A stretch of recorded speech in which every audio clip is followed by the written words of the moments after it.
So students, in previous lecture, we have discussed about the HPTLC and we have discussed the techniques of HPTLC. So in the techniques, we have discussed about the stationary phase, we have discussed about the mobile phase, and then we have discussed about the sample application.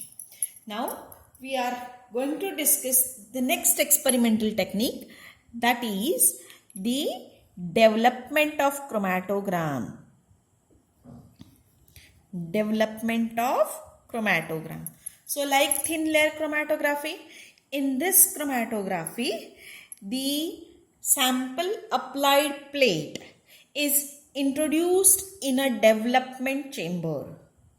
Development chamber is like a normal development chamber in which very first the mobile phase is introduced, then the lid is kept on the chamber and it is covered, you can say that lid is covered tightly on the chamber, so that what will happen, the inner atmosphere of the development tank will get saturated with the solvent vapors. Now for the better development, or you can say that for better separation, the inner walls of development tank are impregnated with the filter papers which are impregnated with the mobile phase, and it is covered tightly so that it will, inner atmosphere will get saturated with the vapors of mobile phase. You can use the different modes of development, that is you can go for ascending chromatography, descending chromatography, ascending, descending, horizontal. So such different chromatographic development modes you can use. Once development is over, then the plate is removed from the development chamber and it is dried completely and used for the further analysis. So this is about the development. Now next we are going to discuss about the detection of components. Very important.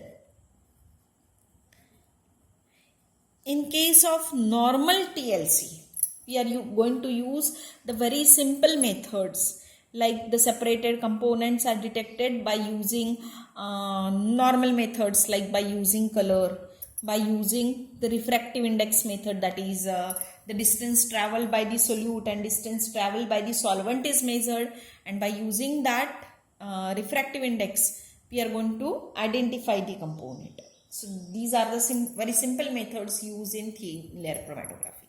One more method preferred in case of TLC is that we are going to scrap out the separated component. We are going to dissolve it in a suitable solvent, and after that further analysis is carried out. So that is also one more method. But in case of this HPTLC, as it is a high performance thin layer chromatography, the different development methods are used for the qualitative and quantitative determination. So the different methods are, we can use the absorbance spectroscopy, we can use fluorescence spectroscopy, even we can use the densitometer. So we can use the single beam and double beam spectrophotometers. The measurement is generally accompanied with the reflection methods also. So for the reflection methods, they are going to use the scanners which converts the spot or band directly in the form of chromatogram. That means directly there will be a graphical presentation like this, such type of pics will be obtained. So these pics obtained will be response against the RF value. So by using this position, we are able to detect the RF value, that is we are able to do the qualitative determination. By measuring the area under the pic, we are able to do the quantitative determination. So such type of method is also there. One more method is that we are going to use the densitometer.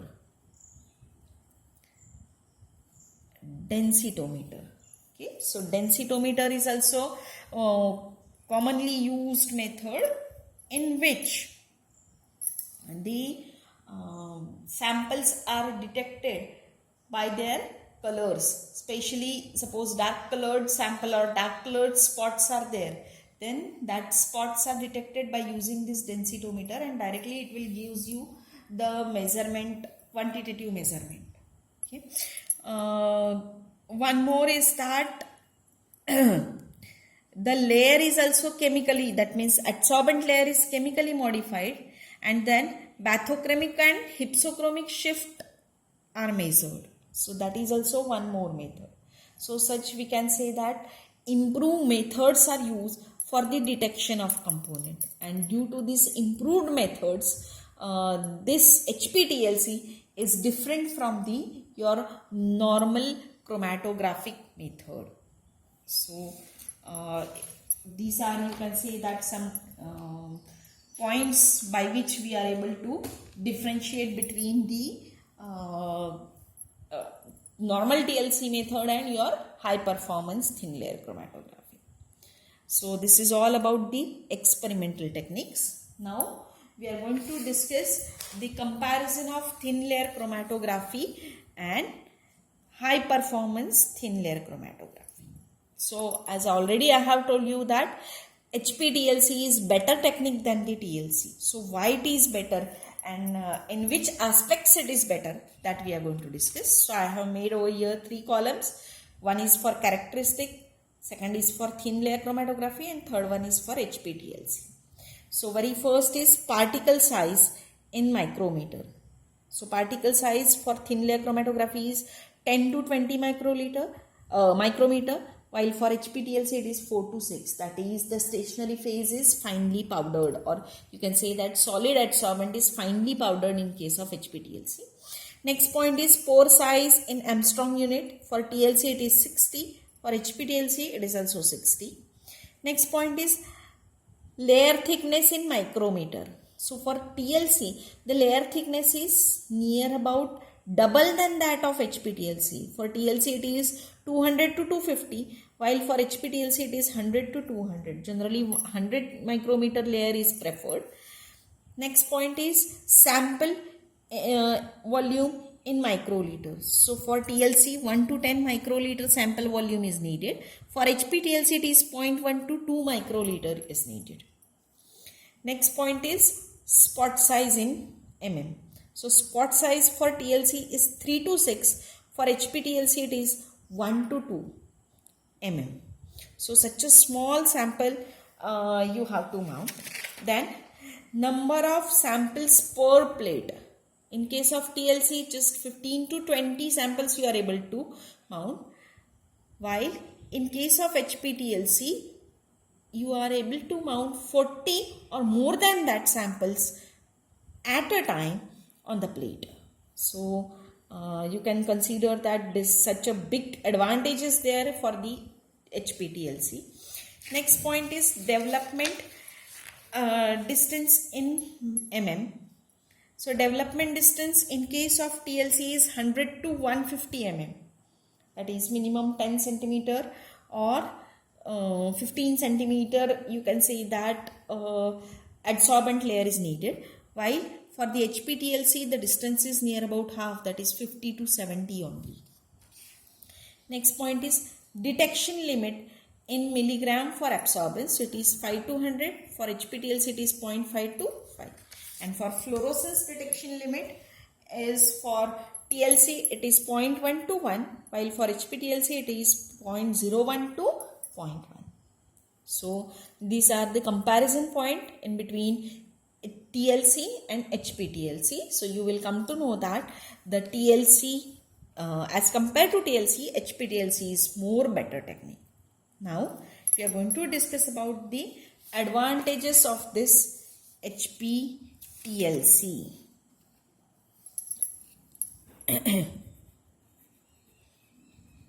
Advantages of HPTLC. So already we have discussed the comparison point, so not necessary to elaborate much more about these advantages.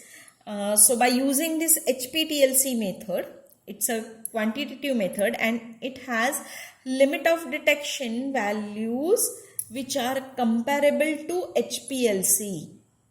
That means, suppose if you are going to separate the component by using TLC, then, and same component if you are going to separate by using the HPLC, then TLC will gives you much more, you can say that result at the lower level. But suppose instead of TLC you are going to use the HPTLC, then whatever the results obtained, that will be comparable with the HPLC.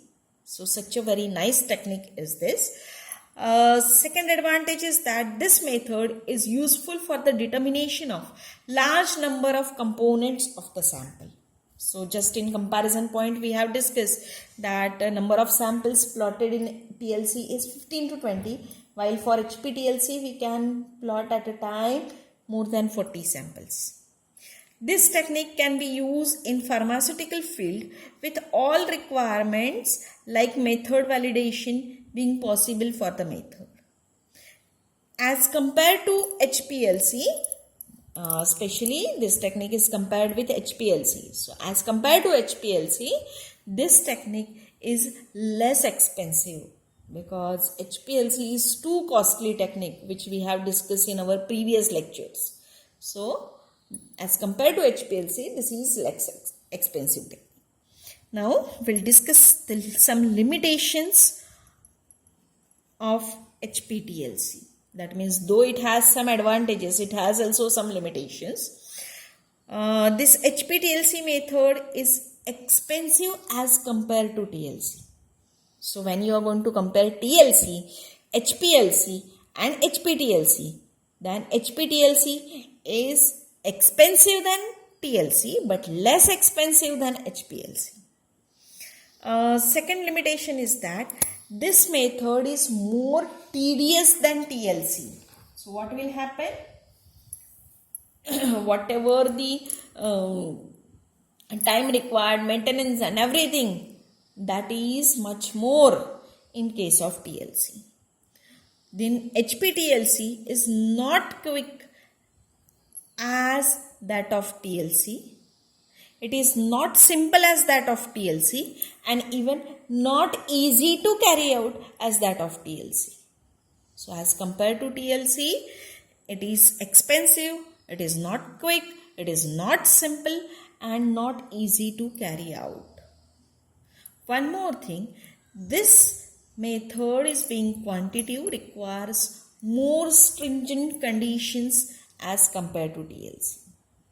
So especially limitations are compared with that of TLC, that it is expensive, more tedious, difficult to carry out, not as fast as TLC. But when you are going to compare it with HPLC, it's a better technique. Now finally, we are going to discuss the applications of HPTLC. It can be used for identification of marker compounds in herbal medicinal field. Okay, so it is used as a marker technique in herbal medicinal field. It can be also used for detection of adulterants in formulation. It can be used for stability test of the formulation. Next application is that it is used in the field of food science. It serves as a routine quality control method in food science. It can also be used for the stability test of the product in food science. So it can be used for the stability test in medicinal field also, as well as in case of food science also. Next application is that this technique can be effectively used in the process of development and in the field of natural products and biochemicals also. So in case of natural products also, this method is preferred. Then this technique is used in detection of documents forgery in forensic science and forensic analysis. So uh,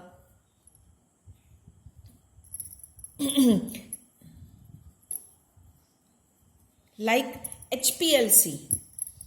This technique is used in forensic science.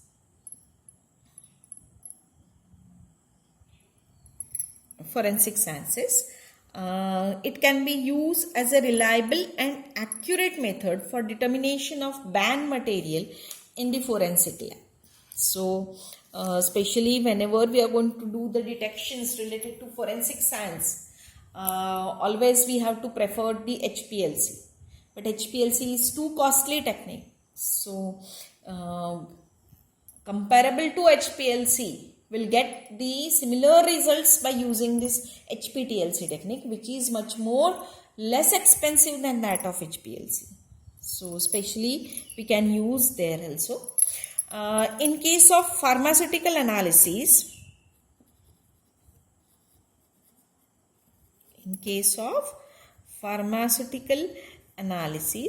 this technique is used for the routine quality control, stability test, identification of impurities and assay of sample.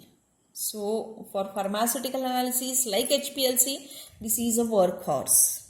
So it is also used for drug screening and doping control. In case of cosmetic analysis, this technique is also used like quality control, identification of impurities, assay of sample for the stability test also. Okay. Also, this technique is used in environmental sciences.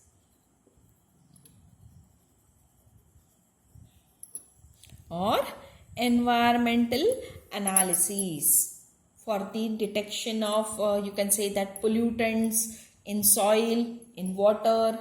So for that purpose also this technique can be used. So this is all about for the applications of HPTLC, and hence with this we have completed the bit of HPTLC. Thank you.